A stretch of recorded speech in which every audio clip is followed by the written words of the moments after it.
আত্মীয়তার সাথে সম্পর্ক ছিন্নকারী জান্নাতে প্রবেশ করতে পারবে না, এটার ব্যাখ্যা করবেন। আত্মীয়তার সম্পর্ক ছিন্ন করা এটা কিয়ামতের একটা বড় আলামত। নবীজি সাল্লাল্লাহু আলাইহি ওয়াসাল্লামও বলেছেন এবং আল্লাহ তাআলাও এই কথা বলেছেন। দেখেন, ওয়াল জারিদিল কুরবা ওয়াল জারিল জুনুবি ওয়াস সাহিবি বিল জামবি ইবনিস সাবিল। আল্লাহ রাব্বুল আলামিন পবিত্র কোরআনুল কারিমে বলছেন, নিকট আত্মীয় এবং দূরের আত্মীয়দের সাথে ভালো আচরণ করে চলো। এই জামানায় আত্মীয়গুলো ভেঙে যাচ্ছে শুধু মালের কারণে, সম্পর্কগুলো ভেঙে যাচ্ছে শুধুমাত্র স্বার্থের কারণে। কেউ মানুষকে নিঃস্বার্থে এখন ভালোবাসে না, সবাই ভালোবাসে মানুষের স্বার্থের জন্য, অবস্থানের জন্য। মানুষের অবস্থানকে মূল্যায়ন করে, মানুষের ব্যক্তিত্বকে মূল্যায়ন করে, ব্যক্তি মানুষ হিসেবে অনেকেই মূল্যায়ন করে না। ঠিক কিনা ভাইরা? আপনি খেয়াল করে দেখেন, এলাকায় ধনী মানুষের যখন বিয়ে হয় বেছে বেছে আগে ধনীগুলোর বিয়ের দাওয়াত দেয়, গরিবগুলোকে দাওয়াত দেয় পরে। ধনীগুলোরা বারবার ফোন দেয়, কেন?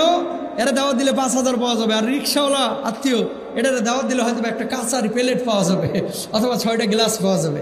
এরকম একটা চিন্তা চেতনা নিয়ে আপনারা অনেকে এই কাজগুলো করেন। আত্মীয়তার সম্পর্ক রক্ষা করা তেমনই ফরজ, নামাজ পড়া যেমন ফরজ। সুতরাং আত্মীয়তার সম্পর্ক রক্ষা করে চলবেন ইনশাল্লাহ। সবাই বলেন। সন্তান বাপের এখন খেদমত করে না জমির জন্য। অনেক সময় বাপরাও জুলুম করেন। আপনারা এক সন্তানকে বেশি দেন, আরেক সন্তানকে কম দেন। আর এখানে ভাইয়ের সাথে বোনের সম্পর্কগুলো নষ্ট হওয়ার একটাই কারণ, বাপ মারা গিয়েছে 30 বছর। অনেক হাজী সাহেবও এখানে হয়তো বসে আছে, 30 বছর হয়ে গেছে বাপ মারা গিয়েছে, এখন পর্যন্ত বোনদের হকটা বুঝাইয়া দিল না পৈতৃক সম্পত্তিতে। কথা বলেন ঠিক না? যারা এই কাজগুলো করো, যত বড় হাজী হোক, আল্লাহর জমিনেও 36 বার হজ করলো আর হজ কবুল হবে না, লিখে নিয়ে যান। এই দেখান, 2টা পাপ জীবনে করবেন না। 2টা। জোরে বলেন কয়টা? আসতে বলতেছেন কেন? জোরে বলেন কয়টা?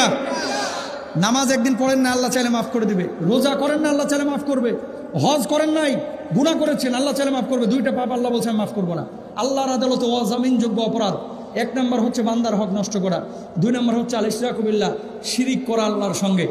জীবনে এই 2টা পাপের ধারে কাছে যায় না। কয়দিনের জিন্দেগি ভাই? কত টাকা দরকার আপনার? একদিন মারা যাবেন। আজকে সম্পদের কারণে সম্পর্কগুলো ভেঙে যাচ্ছে, আত্মীয়তার সম্পর্ক নষ্ট হচ্ছে। প্লিজ আপনার আত্মীয়তার সম্পর্ক রক্ষা করেন। হায়াতে রিজকা বারাকা দিবেন কে? আল্লাহ কবুল করুক, আমিন বলেন।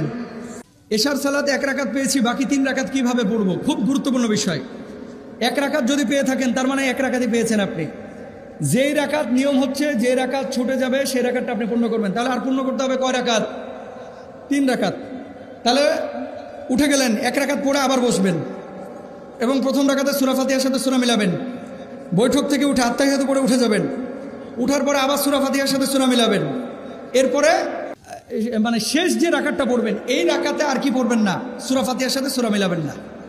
কথা বুঝতে পেরেছেন? এইভাবে 3 রাকাত পূর্ণ করবেন ইনশাল্লাহ। অনেকে কি করে, ওই যে 3 রাকাত পায় নাই তো 2 রাকাত পড়ে বসার পরে আবার শেষে বৈঠক করে। এটা ভুল। 1 রাকাত পরে বসবেন ইনশাল্লাহ বলেন।